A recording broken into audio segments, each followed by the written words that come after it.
అర్జున విషాదయోగం 2వ శ్లోకం.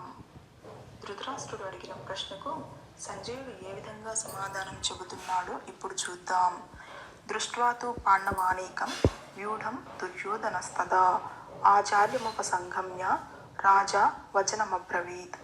అంటే, ఓ ధృతరాష్ట్ర మహారాజా, నీ కుమారుడు అయిన దుర్యోధనుడు యుద్ధం చేయడానికి ఉరకలు వేస్తున్న తన సైన్యాన్ని, పాండవుల సైన్యాన్ని ఒక్కసారి తేరిపారా చూచాడు.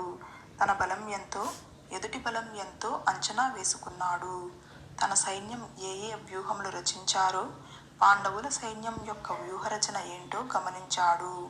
వెంటనే తన రథమును తన గురువుగారు ద్రోణాచార్యుల వద్దకు పొమ్మన్నాడు.